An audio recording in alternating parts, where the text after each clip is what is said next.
नमस्कार, मैं हूं आपके साथ कविता राणा। आज व्रत में देश के प्रधानमंत्री हैं और गुस्से में देश के शंकराचार्य। आज दिव्य राम मंदिर में भव्य ध्वजारोहण होना है, लेकिन देश के चारों शंकराचार्य नदारद है। पहले रामलला की प्राण प्रतिष्ठा और अब मंदिर का ध्वजारोहण कार्यक्रम।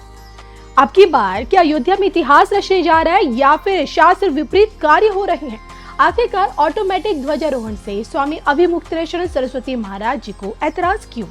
इसी पर देखिए आज की ये सबसे स्पेशल रिपोर्ट।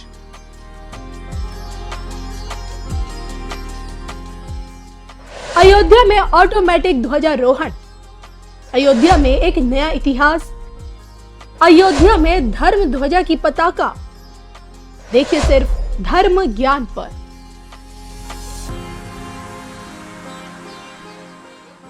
रामलला की प्राण प्रतिष्ठा के 663 दिन बाद सोचिए एक बार फिर अयोध्या में एक नया इतिहास रचने जा रहा है। नव्य भव्य दिव्य अयोध्या और भी सुंदर नजर आ रही है और अब जाकर मंदिर शिखर पर धर्म ध्वजा फहराई जाएगी। सिर्फ एक बटन दबाते ही 5100 किलो की ध्वज दंड पर सोचे 161 फीट ऊंचे शिखर पर धर्म ध्वजा लहराएगी।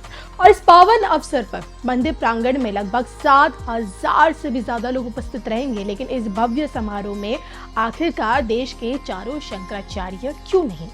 जी हाँ, त्रेता युग के बाद अब अयोध्या राजवंश की पताका लहराई जाएगी और जो कि देखिए आज का ध्वजारोहण कार्यक्रम मंदिर निर्माण की पूर्णता का प्रतीक बनेगा।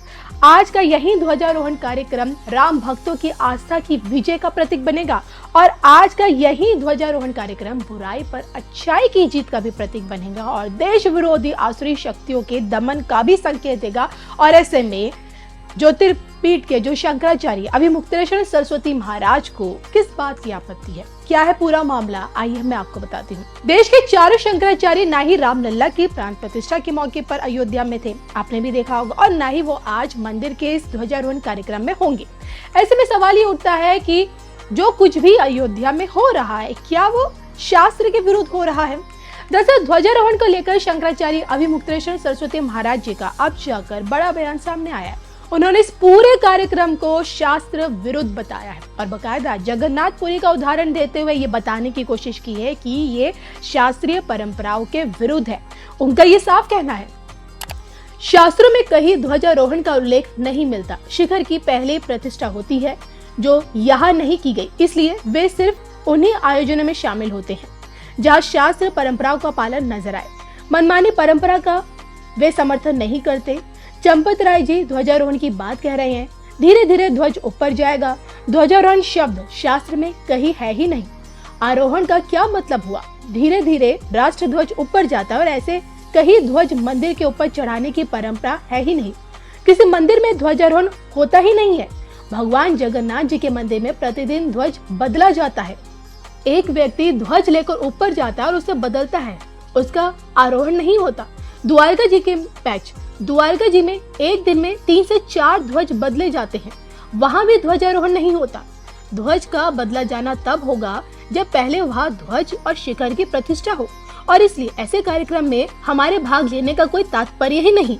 अयोध्या के ट्रस्ट का मन कुछ भी शास्त्र अनुसार करने का नहीं दिखाई पड़ रहा है। तो ध्वजारोहण कार्यक्रम को लेकर शंकराचार्य जी की इन बातों से देखिए आप कितने सहमत रखते हैं, कमेंट करके बताएगा जरूर। लेकिन ये भी जरूर जान लीजिए कि आज इस मौके पर अभिजीत मुहूर्त में खासकर दोपहर 11:58 से लेके 12:30 बजे के बीच ध्वजारोहण होगा और वो भी सोचिए पीएम मोदी के हाथों, और उस वक्त पीएम मोदी व्रत में रहेंगे।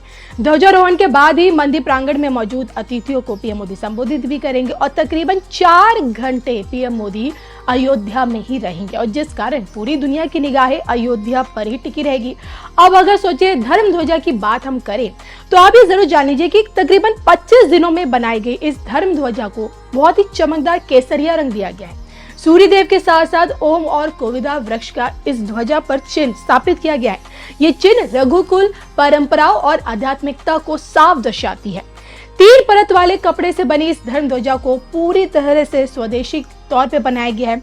किनारों पर एक गोल्डन फैब्रिक भी लगाया गया और ऊपर से सिल्क के कपड़े का इस्तेमाल भी किया गया है, जो कि ये धर्म ध्वजा सोचे लगभग 151 फीट की ऊंचाई पर फहराई जाएगा और इसलिए विधर्मियों की आंखों में चुभना तो स्वाभाविक है, लेकिन राम मंदिर में ध्वजारोहण का कार्यक्रम, क्या आपको भी लगता है कि ये शास्त्र विपरीत है, शास्त्र के अनुसार नहीं है, जैसे कि शंकराचार्य जी का कहना है? देखिए, हमारा मकसद सिर्फ आपको सिक्के के दोनों पहलू को दिखाना है। एक पहलू आप देख ही चुके हैं, जिस प्रकार से आज अयोध्या में इतिहास रचा जाएगा, ध्वजारोहण का कार्यक्रम किया जाएगा। और दूसरा पहलू ये है कि इस ध्वजारोहण कार्यक्रम में दुनिया भर के अतिथि तो होंगे, लेकिन देश के जो चारों शंकराचार्य हैं वो नजर नहीं आएंगे। इस पूरी खबर पर आपका क्या कुछ कहना है, कमेंट करके बताइएगा जरूर।